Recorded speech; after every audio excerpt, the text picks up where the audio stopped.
నమస్తే. చాలా మంది శివాలయాలకు వెళ్తూ ఉంటారు కదా! శివాలయాల్లో అసలెలా ప్రదక్షిణం చేయాలి? అసలు మెయిన్ మూర్తిని మనం ఎలా దర్శించుకోవాలి? ఉపాలయాలు ఎలా దర్శించుకోవాలి? అలాగే శివాలయంలో పాటించవలసిన నియమాలేంటి? వస్తుంది కార్తీక మాసం అయిపోయింది ఆల్మోస్ట్ కార్తీక మాసం అయిపోయింది. వీడియో కొంచెం లేట్ అయింది. ఎందుకంటే మాకు కంటెంట్ కొంచెం రిసర్చ్ చేసుకోవడం వల్ల కొంచెం లేట్ అయింది వీడియో. సో, ఇప్పుడైనా కాకుండా మనం ఎప్పుడైనా శివాలయానికి వెళ్తే పాటించవలసిన నియమాలేంటి అని తెలుసుకుందాం. యాక్చువల్లీ మొత్తం నేను ఒక పిక్చర్‌లో వేసి చూపించాను మీకు. ఇది బేస్డ్ ఆన్ దేవాలయం. ఒక్కొక్క దేవాలయంకి ఒక్కో రకంగా ఉంటుంది కాబట్టి, ఆ దేవాలయం అనుసారం మనం ఈ యొక్క బొమ్మను మనం ఊహించుకోవచ్చనమాట. ముందుగా అయితే మనకి మెయిన్ మనకి దేవాలయంలో మెయిన్ ప్రధానం ఏంటంటే మనకి శివాలయంలో ఉన్న మూర్తి. ఆ ఒక మెయిన్ మూర్తి. ఆయన ఎప్పుడు మనకి పానబట్టన్ లెఫ్ట్ సైడ్ ఉంది. చెప్తున్నాను కదా! ఇది నా left side, right side. So, ఇప్పుడు ఒక సపోజ్ ఇది కనుక ఈ తూర్పు అయితే మనకి మన శివుడు ఇట్లా ఉంటే లెఫ్ట్ సైడ్ ఆఫ్ శివుడు మనకి పానబట్టం కనిపిస్తుంది. పానబట్టం అంటే ఏంటి? అభిషేకం చేస్తున్నప్పుడు నీళ్ళు జారుతూ ఉంటాయి కదా! అదే పానబట్టం అంటారు. ఇటు పక్కన రైట్ సైడ్. సో, మనం ఈ పానబట్టాన్ని గనుక ఉదాహరణగా తీసుకొని మొత్తం దేవాలయం మనం ప్రదక్షిణ చేసుకోవచ్చనమాట. సరే అయితే మనం వెళ్దాం. ముందుగా అసల గృహస్థులు ఎలా చేయాలి? బ్రహ్మచారులు, సన్యాసి ఎలా చేయాలని మాట్లాడుకుందాం. గృహస్థులైతే మనకి సవ్యం, అపసవ్యం చేయాలండి ప్రదక్షిణం. సవ్యం అంటే ఏంటి?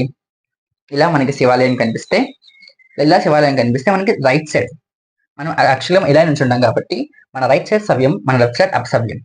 ఓకేనా? ఒకవేళ మనకి గృహస్థులైతే మనకి ఎలా చేయాలి ప్రదక్షిణం అంటే సవ్యం, అపసవ్యం. సవ్యం అంటే ఏంటి? దిస్ సైడ్ కదా! Right side. ఇట్లంటే మనం ఇలా ప్రదక్షిణ చేయాలన్నమాట. ఎవరు? గృహస్థులు. అదే మనకి బ్రహ్మచారి విషయానికొస్తే అంటే గృహస్థులు ఎలా చేయాలంటే రైట్ సైడ్ నుంచి ప్రదక్షిణ చేసుకుంటూ రావాలి. అండ్ బ్రహ్మచారులు ఎలా చేయాలంటే పూట ప్రదక్షిణ చేసుకొచ్చామంటే మొత్తం శివాలయం అంతా కూడా తిరగొచ్చు బ్రహ్మచారులు. అలాగే సన్యాసులంటే అపసవ్యం, సవ్యం అంటే లెఫ్ట్ సైడ్ నుంచి రైట్ సైడ్ ప్రదక్షిణ చేయాలి. సో, ఇది అన్నమాట మెయిన్ థింగ్స్. అలా శివాలయంలో మనకి 8 మంది శివుళ్ళు ఉంటారంట. ఎవరికైనా తెలుసా ఈ విషయం? సో, చూసుకుందాం అయితే. ఫస్ట్ మనకి ప్రహరీ గోడ. ప్రహరీ గోడ అంటే ఏంటి? Compound wall. కాంపౌండ్ వాల్ కూడా శివుడే అండి. ఆ తర్వాత ప్రధాన ఆలయ గోపురం. ప్రధాన ఆలయ గోపురం అంటే జనరల్‌గా కొన్ని దేవాలయాలు అరుణాచలం అలాంటి దేవాలయాలు ఏంటంటే కొన్ని గోపురాలు ఉంటాయి కదా! ప్రధాన గోపురం మనకి అది కూడా శివుడే అన్నమాట. ఆ తర్వాత ధ్వజస్తంభం. ధ్వజస్తంభం యాక్చువల్‌గా మనకి ధ్వజస్తంభం గురించి ఒక సెపరేట్ కంటెంట్ చేస్తాను నేను. చాలా ఇంపార్టెంట్ ధ్వజస్తంభం దేవాలయాల్లో. దానికి ఒక సెపరేట్ కంటెంట్ చేసుకొని మాట్లాడుకుందాం మనం. ఆ తర్వాత బలిహరణ మండపం. బలిహరణ మండపం అంటే ఎక్కడైతే మనకి ధ్వజస్తంభం ముందు ఒక మండపం ఉంటుంది కదా! భోజనం అక్కడ వేస్తూ ఉంటారు కదా! అది బలిహరణ మండపం అన్నమాట. అది కూడా మనకి శివ స్వరూపంగా భావిస్తాం. ఆ తర్వాత మనకి మూలమూర్తి అంటే పరమేశ్వరుడు. మండపంలో ఉన్న పరమేశ్వరుడు. ఆ తర్వాత మనకి స్వామివారి యొక్క ప్రధాన ఆలయ గోపురం అంటే శివాలయం వ ఉంటుంది కదా! మన గర్భాలయం ఉంటుంది. గర్భాలయ గోపురం ఉంటుంది కదా! అది కూడా మనకి శివస్వరూపం అన్నమాట. ఆ తర్వాత మనకి అర్చకుడు. ఎవరైతే స్వామివారిని పూజిస్తారో, నిరంతరం స్వామి ధ్యానంలో ఉంటారో వాళ్ళు కూడా శివస్వరూపంగా మనం భావిస్తాం. అలాగే మనకి చండీశ్వరుడు. చండీశ్వరుడు అని చెప్పాను కదా! ఇక్కడ పానబట్ట ఉంటుంది కాబట్టి, పానబట్టం కింద మనకి చండీశ్వరుడు కనిపిస్తూ ఉంటాడు. అంటే శివాలయంలో చండీశ్వరుడికి ఒక ప్రధాన ప్రాముఖ్యత ఉంది. ఎందుకంటే మనకి శివాలయంలో శివుడి యొక్క ఉచ్చిష్టం అంటే ఏంటి? శివుడి యొక్క నిర్మాల్యం అంతా కూడా చండీశ్వరుడికి చెందుతుందనమాట. అంటే అభిషేక తీర్థం కావచ్చు, లేకపోతే ఈ ప్రసాదం కావచ్చు, ఏదన్నా కూడా మనకి చండీశ్వరుడికి చేరుతుంది. మనం ఎప్పుడైనా శివాలయంలో చాలా మంది అనుకుంటుంటారు. శివాలయంకి వెళ్తే ఏం తెచ్చుకోకూడదు. మనం అక్కడ లేదనుకుంటాం. అలా ఏం కాదండి. మనకి చండీశ్వరుడి దగ్గరికెళ్లి చండీశ్వరుడికి మన గోత్రం పేరు చెప్పుకొని, స్వామి పరమేశ్వర కైంకర్యార్థం మేము గుడికొచ్చి ప్రసాదం నీకు చూపించి తీసుకెళ్తాం అని చెప్తే ఇలాంటి దోషం ఉండదనమాట.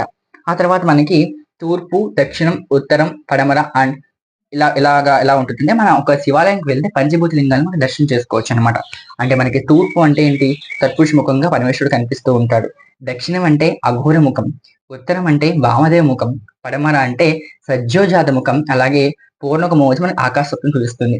తూర్పు మనకి గాలి తత్వం చూపిస్తే గాలి అంటే ఏంటి మనకి వాయులింగం ఎక్కడుంది మనకి వాయులింగం కాళహస్తిలో మనకి వాయులింగం కనిపిస్తుందండి. అలాగే మనకి అగ్నిలింగం ఇక్కడ అరుణాచలంలో కనిపిస్తుంది. అలాగే జలలింగం మనకి జంబుకేశ్వరంలో కనిపిస్తుంది. అలాగే ఇంకా మృదులింగం మనకి కాంచీపురం, ఏకాంబరేశ్వర స్వామి, అలాగే ఆకాశలింగం వచ్చేసి మనకి కాళహస్తి. ఇలా మనకి పంచభూత లింగాల్ని ఒకే ఒక శివాలయం దర్శించుకోవచ్చనమాట. అంటే మనకి ఇది కనుక మనం ఇలా కనుక మనం దర్శించుకుంటే శివాలయంలో మనకి ప్రతి ఒక్క ఫలితం కలుగుతుందని చెప్తూ ఉంటారు. అలాగే మనకి శివాలయంలో చేయవలసిన తప్పులేంటంటే చాలా మంది నందీశ్వరుడికి ఇలాంటి ప్రసాదాలని కూడా మూతికి రాస్తూ ఉంటారు. దీపాలు వెలిగిస్తూ ఉంటారు. అలా ఎప్పుడు మాత్రం చేయకండి. నందీశ్వరుడికి ముందు అసలు ఇది ఒక ప్రాసెస్ ఏంటంటే ముందు మనం ధ్వజస్తంభం మీద దండం పెట్టుకొని లోపలికి వెళ్తూ ఉంటే ఫస్ట్ మనం శివాలయం చేయాల్సింది ప్రదక్షిణం ఉపాలయాలు దర్శించుకున్న తర్వాత శివుడిని దర్శించుకోవాలనమాట. సో, ఇలా. సో, ఇప్పుడు ఏం చేయాలి ఫస్ట్ మనం ఏం చేయాలి? ముందు మనకి ఉపాలయాలు దర్శించుకున్న తర్వాత మెయిన్ శివాలయం దర్శించుకోవాలండి. ఫస్ట్ నందీశ్వరుడి దగ్గరికెళ్ళి నందీశ్వరుడి చెవులో మనకి కోరిన కోరిక చెప్పుకోవడం. కుడి చెవుల ఎడమ చెవు అనేది చాలా మంది కుడి చెవిలో చాలా మంది ఎడమ చెవిలో చెప్తూ ఉంటారు కదా! సో, అది మన ఇష్టమే. ఏ చెవిలో అని చెప్పుకోవచ్చు. ఆ తర్వాత ఎలా చేయాలంటే కొమ్ముల మీద మన రెండు చేతులు పెట్టి నందీశ్వరుడు వృషణాలను పట్టుకొని మనం ఆ ఒక వృషణాలు పట్టుకున్నప్పుడు నందీశ్వరుడు కొంచెం ఆగుతాడనమాట. ఆ ఉశ్వాసలో మన పరమేశ్వరుడిని చూస్తూ ఆయన కోరిక చెప్పుకుంటే పరమేశ్వరుడికి నందీశ్వరుడు అడుగుతాడంట. ఏం నంది అంటే నందీశ్వరుడు మన గురించి చెప్తాడు. పలానా వాడు వచ్చాడు మీకు దర్శనం చేసుకోవడానికి అంటే పరమేశ్వరుడు చూసి మనల్ని అనుగ్రహం చేస్తాడనమాట. ఎందుకంటే ఆయన ధ్యానంలో ఉంటాడు కదా పరమేశ్వరుడు. అలా. ఆ తర్వాత పక్కన అమ్మవారు సర్వమంగళ స్వరూపమైన అమ్మవారిని దర్శించుకోవాలి. సో, ఇట్లా పక్కన మనకి ఉపాలయాలను కూడా దర్శించుకున్న తర్వాత మనం శివాలయం దర్శనం చేసుకోవాలి. అలాగే మనకి పూర్ణ కుంభం అంటే శివాలయ గోపురం మీద పూర్ణ కుంభం కూడా మనకి అది ఆకాశ సర్పాలు సూచిస్తుందనమాట. అంటే చాలా ఇంపార్టెంట్ రోల్ మనకి శివాలయంలో మనం ఇలా చేయాల్సినవి చాలా ఉన్నాయండి. సో, చాలా వీడియోస్ ఇంకా మనకి శివాలయం గురించి తెలుసుకుందాం. ఇంకా చాలా ఇంపార్టెంట్ థింగ్స్ ఉన్నాయి శివాలయంలో చేయాల్సినవి. అంటే అన్ని ఒక వీడియోలో మనం కవర్ చేయలేం కాబట్టి మెల్లగా ఒక్కొక్క వీడియోలో కొంచెం కొంచెం తెలుసుకుంటూ ఉన్నాయి. ఫస్ట్ మనకి బేసిక్ శివాలయంలో ప్రదక్షిణ ఎలా చేయాలి అనే విషయం గురించి మనం ఇక్కడ మాట్లాడుకుందాం. సరే నాకు తెలిసి ఇది నచ్చే ఉంటుంది నీకు.